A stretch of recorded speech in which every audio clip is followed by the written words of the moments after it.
Hi everyone. So I'm back with this banner that I had shared in my last video.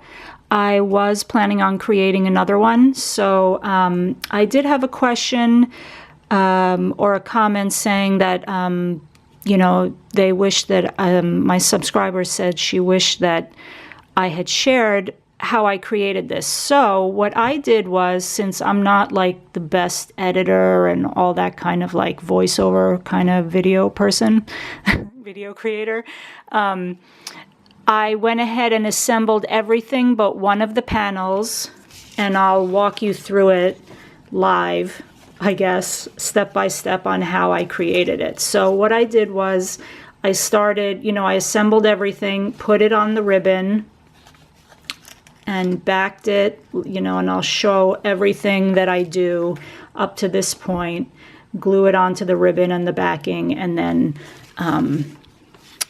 then I'll show you the end of the ribbon on this side.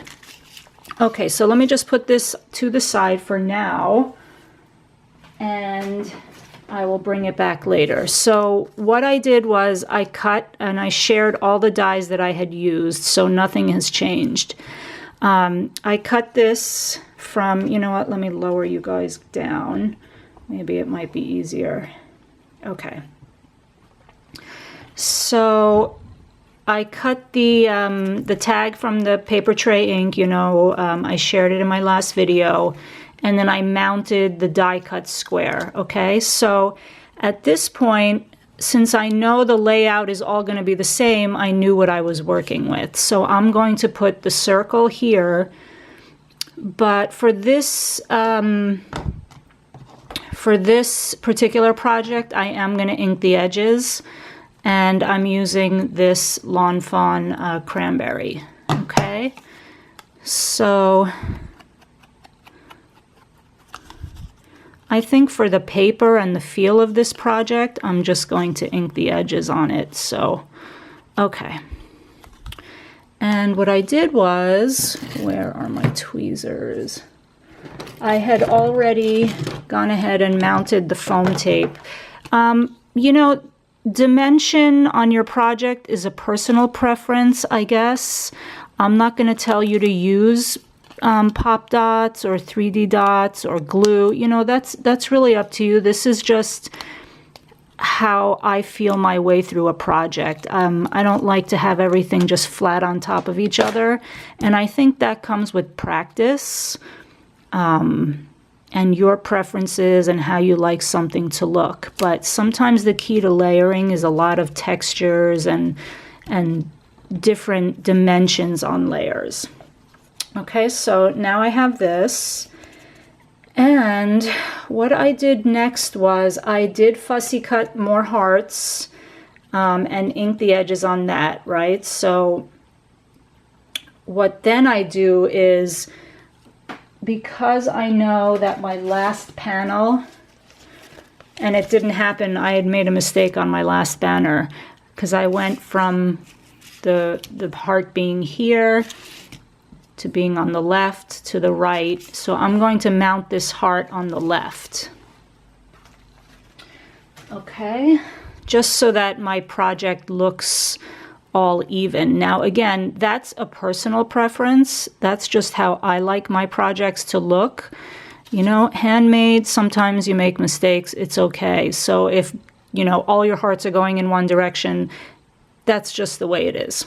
You know, it's not going to make or break anything. So I hope that makes sense. So I'm going to go ahead, and I'm also using several adhesives, which I do on all my projects. So, you know, I'm kind of all over the place with my adhesives. Okay, and I'll show you my preferences, which by now I think most of you know, but it doesn't hurt to show you anyway. Okay. So I'm going to put that down right there. And sometimes with hot glue, you can add dimension by how much glue you add to the back of the paper. Okay, so there's that. So now I have that. What I did want to share with you before I made the rosette was I'm creating the rosette here on camera. So this is the Brenda Walton die that I showed you guys, and what I like to do is, even if you hand make your rosettes, it doesn't matter which end, I cut one of the pieces off, because when I mount my rosette or when I glue it, I don't like gluing it like this. I like it to be flush. It just gives it a more finished look, and pretty much always I use wet glue for, for this portion of it. Sorry, I don't think I was in camera. So I put there, cut off one piece here, and this way it sits on top of each other. Don't be afraid, it's okay if it oozes out. Instead of sitting against each other, it folds on top of each other. I hope that makes sense. And obviously, you know, a lot of you guys watching, you don't have to watch because you know how to do this and you've done it, but you know, we all started somewhere, and it's nice to see another crafter, you know, through their process. Okay, so then I cut out, now this die punches out its own circles, but I did it myself. I used my 1-inch circle punch. Okay, that's what it looks like. And I'm gonna mount this one on the back. So what I do is I kind of fold or train my rosette first. Okay. Then I take hot glue and I really do mount it like in the middle. Okay. And then I take this and I kind of squish it all together from the edges and then hold it in the middle and then like kind of, okay, feed my way around. Okay. Okay, so that's what you get. Doesn't matter if the back is crooked. That's one time I allow myself to be crooked. So then what I do is, okay, I took my tweezer, I punched another hole. I punched a circle from this punch. Now, you don't have to have a million punches or circles or whatever. Just enough. In the back is the most important circle to me because that holds the whole rosette together. This is just going to cover up this here like this. So I'm going to take some hot glue. Whoops, maybe that was a little too much. And then I'm going to put it down. Okay. I don't press too hard, especially if I added a little too much glue. At first, I let the glue kind of, you know, start sticking to the paper, and I don't know why everything looks so red. And then once I feel like it's not going to ooze out, then I start like kind of, you know, working it through. Okay, so that's that. And now that's going to go there. Okay, but before I do that, let's assemble the bow. Okay, so these are the pieces, and you can take a pencil and, you know, feed it around like this. You can take your, you know, anything, paintbrush, whatever you have on hand. But I kind of sometimes just mold it with my hand, especially if it's a little bit thinner than heavyweight cardstock, because this is decorative paper. And then I'm going to put a little bit of glue here, hot glue.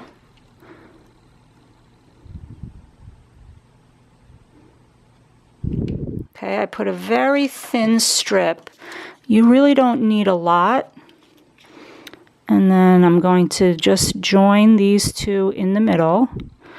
Okay, and then press.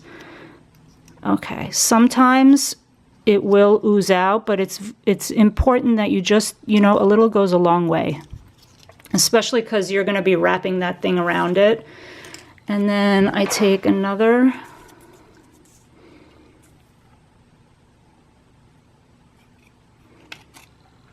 okay.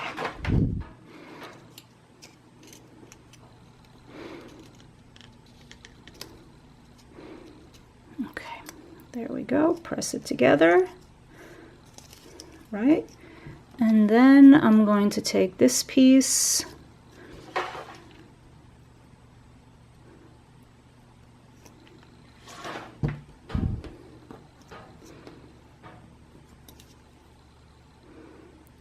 and let's see how that comes out. Okay, so you have that. Then I use these perforations as my guide actually. And I don't butt it up completely against each other. I kind of let the paper breathe a little bit. I don't know, you know, I hope that makes sense. That's why I'm kind of showing you how I do it. Okay.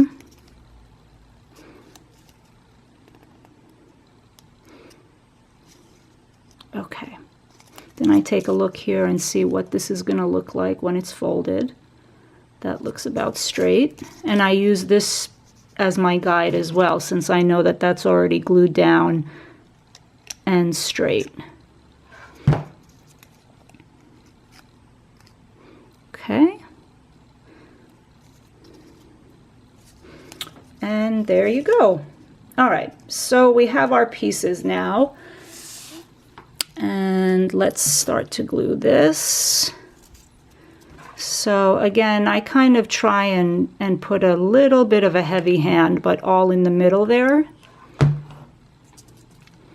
And I look towards the middle. Okay. And there you go.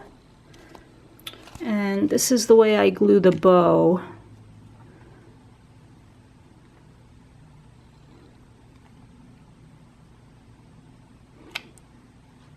I don't push really hard on the trigger of the glue gun.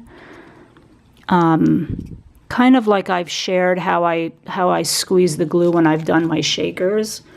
Press that down. Okay, so here is the assembly so far. We have one more piece of the puzzle. Okay, so now I kind of just hold this over here and see. Let's see what's going to happen. I'm going to put a little bit of glue right there, not the whole way through because it's really only sticking here. And again, I use my adhesive, the wet glue for this. Okay. I think that was a little too much, but that's okay. Then I try and center it. Okay. Now, this glue dries clear, but what I like to do is I will take the tweezer and like pinch it like this. Because there's a pointy end there, I will take the pointed end and kind of dry it like that. Okay, that didn't work out. It works here like that. Okay.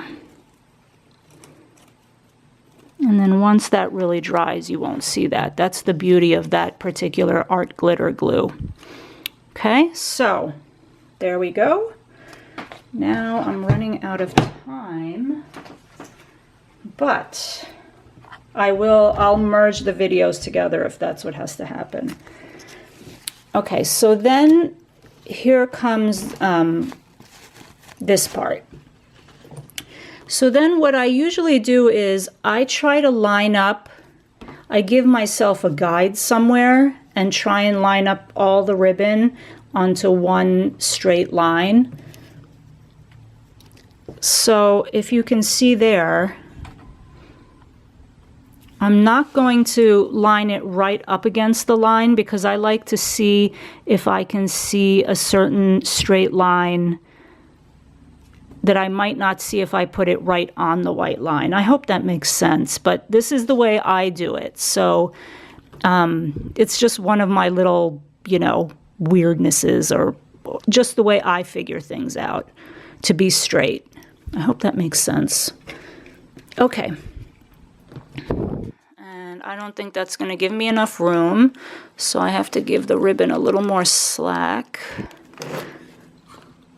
Okay.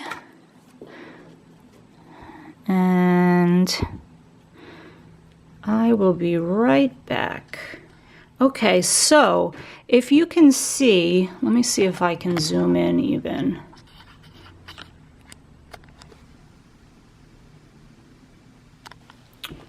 You see how I kind of lined up the ribbons so that I can see a little bit of space, and I can see that that's pretty even all the way through. So next what I'm going to do is I'm going to take this piece. Okay. And I'm going to glue right here in the middle. And I'm going to be pretty heavy-handed with it, just where I think it's wide enough for it to go on the ribbon, okay? Yeah, I have enough glue in there.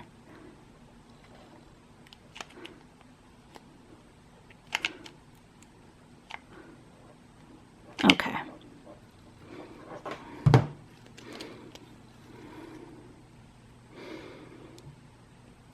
And I also, when I glue it down, I kind of use the scallops and the line here as my guide to see if I am straightening everything really good, and somewhat even the top panel. Okay, so that's shifted, but that's okay because now it's glued down, I think. Yeah. Okay, so then I'm going to gently press.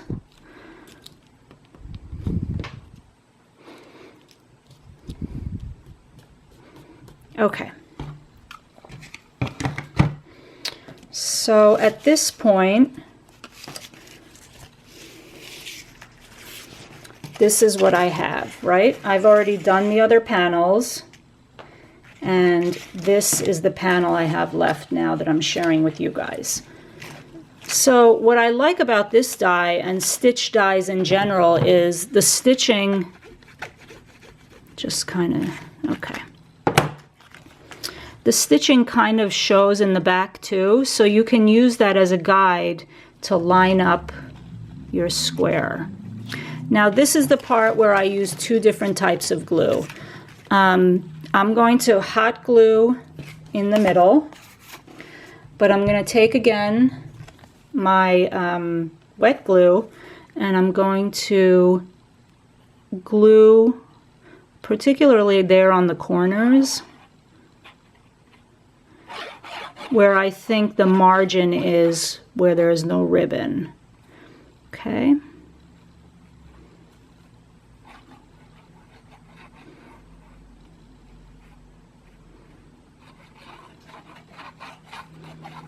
Okay, I do the wet glue first, because if I do the hot glue and then come in with the wet glue, by the time I glue it down, it's going to be, the hot glue is not going to work. So that's what I have so far, right? And then I'm going to put hot glue here, turn it around and glue it, you know, somewhat quickly. But I'll show you. You know what? Let me just get another glue stick in case. All right. Now here, I try not to bead a heavy bead of glue like in one spot, because it's, you know, I have to work with the wet glue and kind of how much I'm going to be able to stick it down, you know, without it being too bumpy. Okay. Now, that's that. That's how I do that part. Then I take my bone folder with my hand in the back of the panel, and I start flattening out the glue a little bit so that when I press down on the wet glue portion, it doesn't buckle and come back up. You know what I mean? So now I just start smoothing out where I know the wet glue is.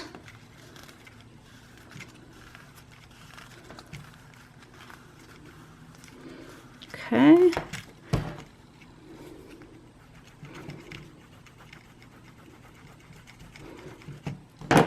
Okay.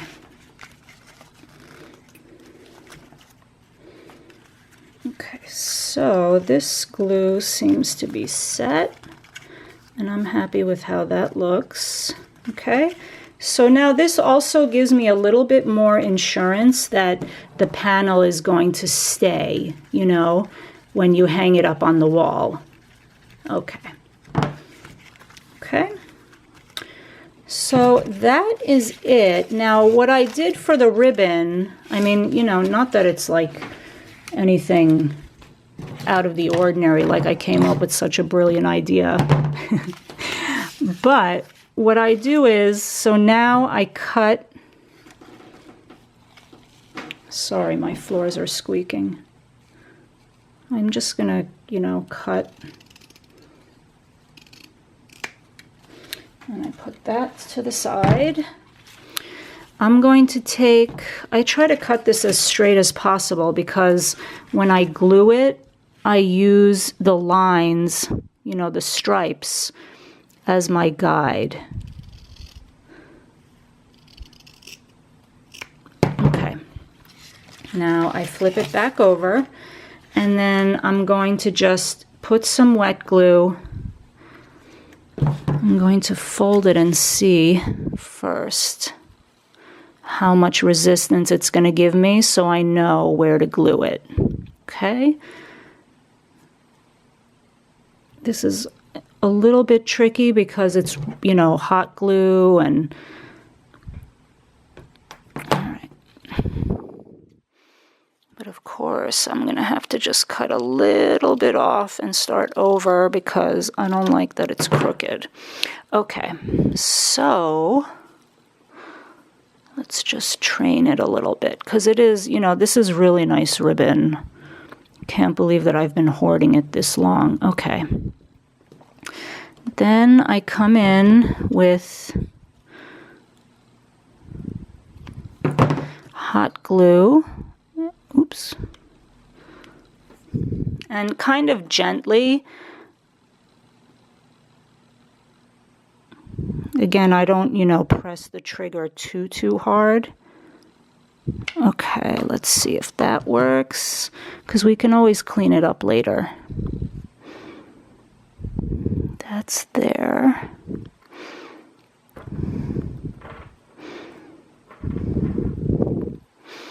Now the good thing is, if it doesn't sit straight for whatever reason and you cut off enough to give you some slack, you can cut this off and start again. But what I did now, and I can go back and glue that down, but I gave the front a more finished edge. And now you can put, you know, whatever you're going to put in there, seam binding, twine, however it is you're going to go to hang this here. Okay, so I hope that that helps a little bit. I know that it always helps to see what the process of another crafter is, so I hope you enjoyed my video. And if you liked what I shared, I hope that you'll give me a thumbs up. I really appreciate it. And if there's anything that you ever want me to share, please don't hesitate to ask. If I can do it, just give me a little time and I will always share it. So here is the finished banner. And let me know what you think. I welcome all my subscribers. Thank you so much for supporting me, and until the next time, have a beautiful week, end of week, have a beautiful weekend, and enjoy your loved ones, laughter, joy, and many blessings. Bye.